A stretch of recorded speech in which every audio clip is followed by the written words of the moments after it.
বাজারে মাছ মাংসের দাম যখন বেশি থাকে, আমিষের চাহিদা পূরণে স্বল্প আয়ের মানুষের চাই ডিম।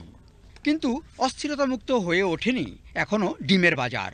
তবে উৎস থেকে হাত বদল এড়িয়ে পণ্য আসছে এমন বিক্রয় কেন্দ্রগুলোতে ডিম মিলছে তুলনামূলক কম দরে। গত সপ্তাহে ডিমের দাম আপনার বেচতাম আমরা যে দাম এর থেকে 10 টাকা কমে বেচতেছি।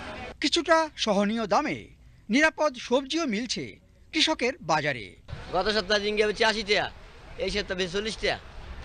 গত সপ্তাহে শশা বেচি 80 টাকা, আর 30 টাকা। উৎপাদনস্থল থেকে সরাসরি পণ্য আসছে এইসব বিক্রয় কেন্দ্রে, তাতে সহজে মিলছে নিরাপদ দ্রব্য। তাই তো এই জাতীয় আয়োজন আরও বাড়ানোর তাগিদ উঠেছে নাগরিক সমাজে। সুষ্ঠু সরবরাহ এবং বাজার শৃঙ্খলা প্রতিষ্ঠায় তাগিদ উচ্চারিত হচ্ছে ডিজিটাল প্রক্রিয়া অবলম্বনের।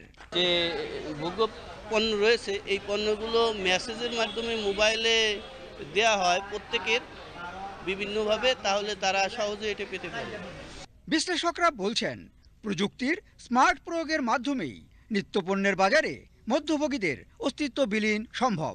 মূল্যগুলা সেগুলো যদি সঠিকভাবে নির্ধারণ করে দেওয়া হয় এবং সেটি অনলাইনে ফিক্স করা হয়, তাকে অনলাইনে অর্ডার দিলে অটোমেটিক্যালি তাদের আর বেশি কম করার কোনো জো থাকবে। সহনীয় মূল্যে এবং সহজে কেনাকাটা সারতে চান ভোক্তারা, আর এই জন্য চাই চৌকস বাজার ব্যবস্থাপনা। সেক্ষেত্রে সুষ্ঠু সরবরাহ নিশ্চিতের পাশাপাশি বাজারে বাজারে ডিজিটাল বোর্ডে পণ্যের মূল্য তালিকা দৃশ্যমান করে তোলার উপর জোর দিচ্ছেন পর্যবেক্ষকেরা। তথ্য ও যোগাযোগ প্রযুক্তি নির্ভর সময় উপযোগী ব্যবস্থাপনায় বাজারে স্থিতিশীলতার আবহ গড়ে উঠবে, প্রত্যাশা সচেতন মানুষের।